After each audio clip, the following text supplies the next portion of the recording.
রাস্তার কুকুর বিড়ালদের খেয়াল রাখার বিশেষ বার্তা রতন টাটার। আবারও জিতে নিলেন দেশবাসীর মন।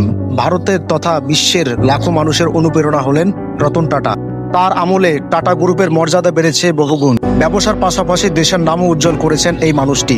নুন থেকে শুরু করে মোটর, এয়ার ইন্ডিয়া, টাইটান, তাজ সবেতেই তার কোম্পানির অগাধ বিচরণ। রতন টাটা একটি বহুল শ্রদ্ধেয় নাম। ভারত মা তার গর্ব তিনি। বছরের পর বছর নিজের জনহিতকর কাজের মাধ্যমে মানুষের হৃদয়ে জায়গা করে নিয়েছেন তিনি। দান খয়রাতের পাশাপাশি লক্ষাধিক মানুষের কর্মসংস্থান তৈরি করে দিয়েছেন রতন টাটা। সম্প্রতি টাটা সন্সের চেয়ারম্যান ইমেরিটাস রতন টাটা তার উদারতার আরেকটি উদাহরণ দিয়েছেন। সম্প্রতি তিনি একটি টুইটের মাধ্যমে সরকারের কাছে বিশেষ আবেদন জানিয়েছেন। তিনি আর্জি জানিয়েছেন বৃষ্টির মাসে রাস্তায় থাকা কুকুর এবং বিড়ালদের যাতে বিশেষ যত্ন নেওয়া হয়। রতন টাটা তার টুইটে বিপদগামী পশুদের জন্য মানবতা দেখাতে বলেছেন। টাটার এই টুইটটি ভাইরাল হতেই প্রশংসার ঝড় উঠেছে নেটপাড়ায়।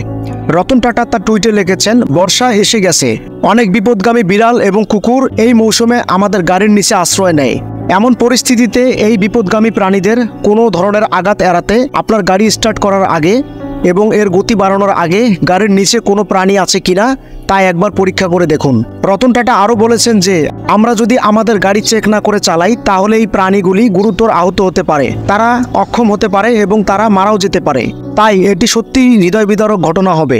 এ কথা হয়তো অনেকেই জানেন যে এই শ্রদ্ধেয় শিল্পপতির পোষা প্রাণীর প্রতি বিশেষ অনুরাগ রয়েছে। তিনি একাধিক এনজিওর সাথেও সংযুক্ত রয়েছেন। আপনি জেনে অবাক হবেন যে রতন টাটার যে পশুটি রয়েছে তা কোনো নামিদামি বিদেশি কুকুর নয়, বরং রাস্তার কুকুর। এখন সেটি শিল্পপতির সাথে তার বাড়িতেই থাকে। এই কুকুরটিকে দত্তক নেওয়ার গল্প তিনি সোশ্যাল মিডিয়ায় শেয়ার করেছিলেন। উল্লেখ্য, এর আগেও কুকুরের নিরাপত্তা নিয়ে বহুবার আবেদন করেছেন রতন টাটা। সবশেষে আমরা মানুষরা যেমন এই পৃথিবীর সন্তান, ঠিক তেমনই অন্য প্রাণীরাও সমানভাবে এই পৃথিবীর সন্তান। গণ্ডি ভেঙে জেগে উঠুক প্রাণীর প্রতি ভালোবাসা।